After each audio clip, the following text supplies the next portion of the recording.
अस्सलामुअलैकुम एवरीवन। आज का जो हमारा टॉपिक है वो है ह्यूमन पैपिलोमा वायरस। सबसे पहले मैं अपने बच्चों को रिवाइज़ करवाती जाऊँ उनके डीएनए वायरसेस जिनके मैंने आपको टेबल कराई थी, वहीं से मैं जा रही हूँ तरतीब से। हमने पढ़ा था पार्वो वायरस, अभी हमने पार्वो वायरस पढ़ना है। पार्वो वायरस क्या होता है, छोटे बच्चे से मैंने आपको याद कराया था। B19 उसका एक एग्जाम्पल थी, ठीक है, वो भी पेपर पॉइंट ऑफ व्यू से इम्पोर्टेंट है। पार्वो वायरस, उसके बाद सिर्फ यही हमारे पास क्या था, सिंगल स्ट्रैंड डीएनए था। और ये हमने अभी करना है चाइल्ड वाले वायरसेस में, जो बीमारियां बच्चों को होती हैं ना, उनमें करना है, ठीक है। उसके अलावा हमने पोलीमा पढ़ा था, पोलीमा वायरस, ठीक है। तीसरे नंबर पे मैंने आपको पढ़ाया था पैपिलोमा वायरस। पैपिलोमा में हमने एग्जाम्पल ली थी ह्यूमन पैपिलोमा वायरस। और ह्यूमन पैपिलोमा वायरस, जिस बच्चे ने साइटोलॉजी पढ़ी हुई है ना, उसको ऑलरेडी पता होगा ह्यूमन पैपिलोमा वायरस हम कब पढ़ के आए हैं, ठीक है। उसके बाद वेट आउट, मैं जूम आउट कर लूँ, हाँ। उसके बाद ह्यूमन पैपिलोमा वायरस के बाद हमने चौथे नंबर पे पढ़ा था एडिनो वायरस। एडिनो वायरस भी अभी हमने पढ़ना है। पाँचवें नंबर पे हमने पढ़ा हर्पीज़ वायरस। हर्पीज़ वायरस में हमने 6 टाइप्स देखी हैं। हर्पीज़ सिम्प्लेक्स वायरस 1, 2, उसके बाद हमने पढ़ा उसके बाद कौन सा पढ़ा था हमने, साइटोमेगालो वायरस पढ़ा। साइटोमेगालो वायरस के बाद हमने पढ़ा HH6 पढ़ा नहीं है मगर था सही। फिर एप्स्टीन बार वायरस पढ़ा। एप्स्टीन बार वायरस के बाद हाँ, यहाँ पर वेरिसिला जोस्टर वायरस था HSV के बाद। उसके बाद एप्स्टीन बार वायरस के बाद HH8।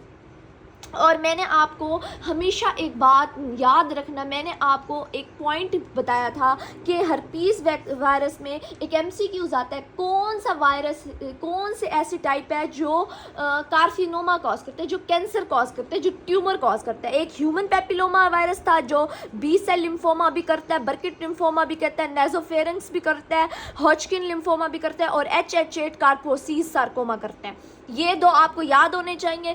और एक एंड में MCQs लास्ट चैप्टर्स में ना एक टेबल है ट्यूमर जो कॉज कराते हैं वायरसेस, उनमें भी इसकी एग्जांपल है। अब जब मैं आपको ह्यूमन पैपिलोमा वायरस पर लेकर आई हूँ तो इसमें भी कैंसर है, ठीक है। ये अब आप हमेशा याद रखना, एवरी पर्सन याद रखें। तो आपको डीएनए वायरसेस में बहुत सारे ऐसे वायरसेस मिल रहे हैं जो कैंसर कॉज कर रहे हैं, जो कार्सिनोमा, और एंड में वो टेबल करनी है, वो MCQs आती है, ऐसे शॉर्ट भी आ सकती है और बच्चे छोड़ जाते हैं, और वो पेपर पॉइंट ऑफ व्यू में पास पेपर में कई मरतबा आई भी है। तो परेशान बिल्कुल भी नहीं होना, हमने आहिस्ता आहिस्ता चलना है, हर चीज़ को कवर करेंगे। लॉन्ग क्वेश्चन में आपके फुल मार्क्स ना आए तो मेरा नाम बदल देना, उसके बाद आपका MCQs भी कवर अप हो जाएंगे। अब क्योंकि हम आ गए हैं अपने ह्यूमन पैपिलोमा वायरस पे, ठीक है। ह्यूमन पैपिलोमा वायरस, सबसे पहले मैं अपना हैंड दिखाती चलूँ बच्चों को, अगर जूम आउट हो तो ये आपको वार्ड नज़र आ रहा है, ये वार्ड हुआ था, ये अब छोटा हो गया, इससे पहले ये थोड़ा सा बड़ा था और इसमें हल्का सा ना एक हेयर लाइक भी था, ठीक है। तो ऐसे ही वार्ड्स बनते हैं। ये एक वायरस कराता है, ह्यूमन पैपिलोमा वायरस क्या कराता है, वार्ड्स कराता है। आप नेट से इसकी पिक्चर सर्च करना, और ना आप कई बच्चों को हुआ भी हुआ होगा, मेरी टीचर है उसके पाँव पर हुआ था और उन्होंने सर्जरी के लिए रिमूव कराया था। कुछ वार्ड्स होते हैं जो सिंपल होते हैं, कुछ वार्ड्स होते हैं कैंसर भी बन जाते हैं, लेकिन ये कैंसर वाला नहीं है, सिंपल है ये ना, मतलब पेन भी नहीं करते। देखो मैं इसको ज़ोर ज़ोर से रब कर रही हूँ। अच्छा, अब मेरे बच्चे, अगर आप लोगों ने 2 मिनट में इसको वाइंड अप करना है ना, तो ज़ोर से सुनो।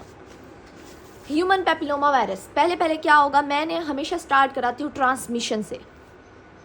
यार इंक ख़त्म हो गई है, मेरे पास है भी नहीं, तो सबसे पहले मैं ट्रांसमिशन से स्टार्ट कराती हूँ। इसकी ट्रांसमिशन कैसे होती है, अगर इस वर्ड को कोई टच करेगा उसको भी ये वर्ड हो जाएगा। स्किन टू स्किन ट्रांसमिशन है, और ये वर्ड्स जेनिटल एरिया पे भी हो जाते हैं कुछ लोगों को। अच्छा, सबसे पहले स्किन टू स्किन, क्योंकि आपको वर्ड से याद होगा स्किन टू स्किन ट्रांसमिशन है। नंबर 2 पर मैं इसकी बात करूंगी सिर्फ एक, कि इसमें इंक्लूड होते हैं, इसमें इंक्लूडिंग जेनिटल वार्ड्स भी होते हैं। अगर एक फीमेल को जेनिटल वार्ड है और मेल उसके साथ सेक्स करेगा तो उसको भी हो जाएगा जेनिटल वार्ड्स, बस इतनी सी बात है। फिर हम क्या करते हैं, हमेशा आते हैं, अच्छा स्ट्रक्चर का तो आपको पता होगा, डीएनए वायरस है, डबल स्ट्रैंड वायरस है, इसकी सिमेट्री कैसी है, इकोसाहेड्रल सिमेट्री है, आप खुद लिख सकते हो। इतने कैपेबल तो हो गए हो। अब ट्रांसमिशन याद हो गई, क्लिनिकल फीचर्स पे आएंगे तो हमें क्या याद होगा, क्लिनिकल फीचर्स पे आएंगे तो हम कहेंगे भाई वार्ड्स होते हैं, सिंपल इज़ दैट, वार्ड्स होते हैं, ठीक है। और क्या होते हैं, जेनिटल वार्ड्स भी होते हैं, बस ये लिखोगे। अच्छा, ह्यूमन पेपिलोमा वायरस की ना टाइप्स हैं, वही इंपॉर्टेंट है, वही एमसीक्यूज़ है, और ये हमेशा एमसीक्यूज़ आता है टाइप्स। जेनिटल वार्ड्स है, इसका एक और नाम है कंडाइलोमा एक्यूमुलेटा। यार इंक नहीं है, अच्छा अभी गुजारा करो फिर देखते हैं। मा एक्यूमुलेटा, कंडाइलोमा एक्यूमुलेटा नाम है दूसरा। अब ना बस इसकी टाइप्स पे गौर करो, ये एमसीक्यूज़ आ जाता है तो आप ये लिख लोगे, इनफ है। मैं बल्कि उस पे ले जाती हूँ रजिस्टर पे। अब हम आ गए, इसके ट्रांसमिशन हमें पता चल गई थी, ठीक है। मैंने इसकी आपको क्या बताया, मैंने इसके क्लिनिकल फीचर्स भी आपको बता दिए, क्या होते हैं, वार्ड्स होते हैं। अब ना सबसे इम्पॉर्टेंट बात इसमें यह है कि इसमें ह्यूमन पेपिलोमा वायरस जो 1 और हमारे पास 6 है ना, हमेशा याद रखना, सॉरी 1 और 4 क्या कराता है, वार्ड्स कराता है, ठीक है। और एग्जामिनर की नज़रें इसी चीज़ पे होंगी। ह्यूमन पेपिलोमा वायरस हमारे पास जो 16 और 18 है ना, वो कैंसर कॉज कराएगा। कैंसर कहाँ का कराएगा, हमेशा याद रखना, एमसीक्यूज़ भी आ सकता है। कैंसर कराता है एनस का, एनस का, सर्विक्स का फीमेल में, और मेल का पेनिस में। बस इतनी सी बात याद रखनी है। और जो हमारे पास 6 और 11 है ना, लाइक 1 और 4, उसके बाद 6 पे और 11 पे चले जाऊँगा। जो 6 और 11 है वो हमारे पास क्या कराता है, वो भी हमारे पास लेरेंजियल पेपिलोमास बनाता है बच्चों में। लेरेंक्स के करीब ही इसकी पैथोजेनेसिस होगी और ये पेपिलोमास बनाएगा, ठीक है।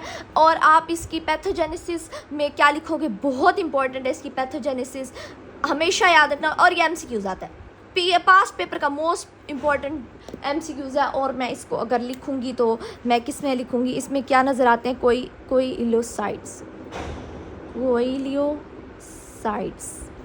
सेल्स होते हैं। मैं बुक से उसकी पिक्चर भी दिखा देती हूँ। और लेबॉर्ट्री फाइंडिंग में भी आप यही लिखोगे। हमें ना, हम जब स्मेयर बनाएंगे तो हमें कोइलोसाइट्स नहीं बनाएंगे, और हम क्या करेंगे, पीसीआर करेंगे। इतनी सी बात है, टॉपिक ख़त्म है।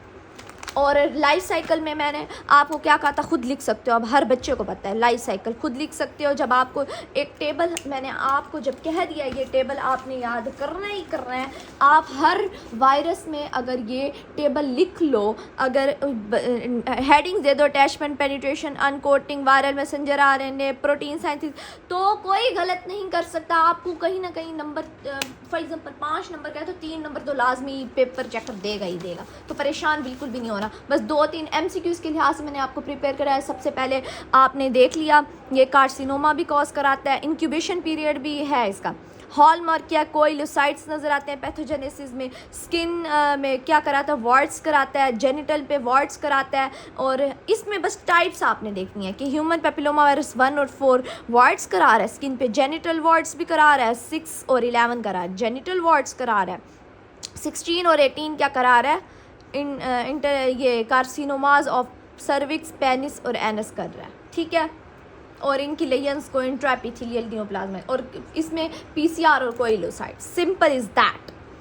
और ये मैंने ऐसा इन्फॉर्मेशन लिखी है, आपने करनी है तो कर लो। अगला जो हमारा टॉपिक होगा ना, रेस्पिरेटरी वायरसेस अलग से हैं और चाइल्ड वायरसेस अलग है। इनसे पहले, करने से पहले मैं आपको उस टेबल पे चली जाऊंगी, एमसीक्यूज़ करवा लूँगी जल्दी से, वो भी लास्ट चैप्टर्स में होते हैं वो।